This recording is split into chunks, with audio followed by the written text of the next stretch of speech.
এক ধৰ্মীয় বিশ্বাস আস্থা আৰু প্ৰায় 200 বছৰীয়া পৰম্পৰাৰ মাজৰে আৰম্ভ হৈছে দুধনৈ নিকটৱৰ্তী শ্ৰী শ্ৰী মা বনবাসী থানত মা বনবাসী দেৱীৰ বাৰ্ষিক পূজা।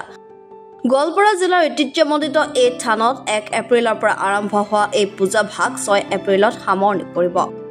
বনবাসী, গিৰিবাসী আৰু নিৰ্বাসী নামৰ 3গৰাকী ভনীক এই মন্দিৰত সেন্দুৰ লগোৱা 3টা মন্দিৰ ধীপক প্ৰতীকী ৰূপত পূজা অৰ্চনা কৰা হয়। কোনো ব্ৰাহ্মণৰ দ্বাৰা বেদ মন্ত্ৰৰে এই থানত পূজা অৰ্চনা কৰা নহয়। এয়া এক জাগ্ৰত মন্দিৰ। বৰ্তমান এই মন্দিৰলৈ গোৱালপাৰা জিলাৰ লগতে অসমৰ ভিন্ন প্ৰান্তৰ আৰু ভাৰতৰ ভিন্ন ৰাজ্যৰ পৰা ভক্তপ্ৰাণ ৰাইজে মনোকামনা পূৰণ কৰাৰ আশাৰে পূজা অৰ্চনা সেৱা আগবঢ়াবলৈ আহে। এই থানৰ মহিমা বৰ্তমান সৰ্বত্ৰে বিয়পি পৰা পৰিলক্ষিত হৈছে। এই আমাৰ পূজা এপ্ৰিলৰ 1 তাৰিখৰ পৰা 6 তাৰিখলৈকে 6 দিনীয়া কাৰ্যসূচীৰে আৰম্ভ হৈছে। এই 1 তাৰিখৰ পৰা আমাৰ বিভিন্ন ধৰণৰ কাৰ্যসূচী আছে। 1 তাৰিখে আমাৰ খেলা ধূলা হৈ গৈছে, চাফাই অভিযান হৈ গৈছে। তাৰপিছত 2 তাৰিখে আমাৰ জগন্নাথ পূজাৰ আৰম্ভ হৈছে।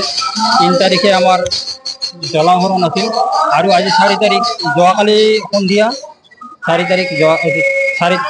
3 তাৰিখ সন্ধিয়া আমাৰ মা বনবাসীৰ যিটো জলাহৰণ কাৰ্যসূচী, এই জলাহৰণ কাৰ্যসূচীৰ পিছতে সন্ধিয়া আমাৰ মাৰ পূজাৰ বেদী স্থাপিত হ'ল। আৰু আজি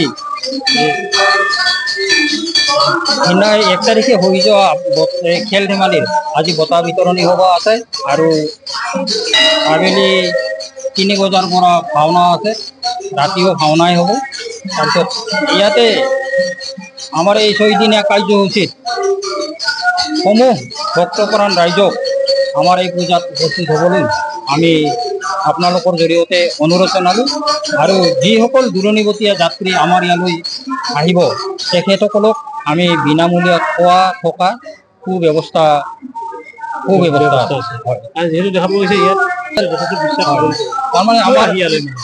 তাৰমানে আমাৰ এই বনবাসী মন্দিৰ সম্পূৰ্ণ জাগ্ৰত আৰু হেৰি মন্দিৰ।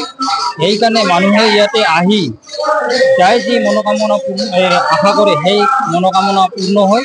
আৰু সেই বিশ্বাসতে আমাৰ ইয়াত যাত্ৰী দিনক দিনে বাঢ়ি আছে। আৰু আমাৰ এই বিশ্বাসৰ কাৰণে আমাৰ থানখনৰো দিনক দিনে উন্নতি হৈ আছে। যিহেতু আমাৰ ইয়াতে কোনো ধৰণৰ চৰকাৰী অনুদান বা হেৰি পোৱা নহয়, এই থানখনৰ উন্নতিৰ মূলতে হৈছে ৰাইজৰ সহায় সহযোগ, বিশ্বাস। ৰাইজৰ সহযোগ আৰু বিশ্বাসৰ দান বৰঙণিৰ জৰিয়তে আমাৰ এই থানখনৰ আজি এই ৰূপ পাবলৈ সক্ষম হৈছে। ইয়াতে যিহেতু আমাৰ এইটো বনবাসী মন্দিৰ বৈদিক নহয়, সেইকাৰণে আমাৰ ইয়াতে বামুণৰ দ্বাৰা পূজা পাতল কৰা নহয়। কিন্তু হয়, আমাৰ পৰম্পৰা হিচাপে এইটো ক'ব গ'লে ট্ৰাইবেল ৰীতি নীতিৰ দ্বাৰাই আমাৰ এইটো পূজিত হৈ আহিছে। সেই পৰম্পৰা এতিয়াও অক্ষুণ্ণ। হয়, 3 ভনী বনবাসী, গিৰিবাসী আৰু নিৰ্বাহী, এই 3 ভনীক ইয়াতে পূজা কৰা হয়। দুধনৈৰ পৰা নৱজিৎ প্ৰভাৰ ৰিপৰ্ট, এনি ভাৰত 24।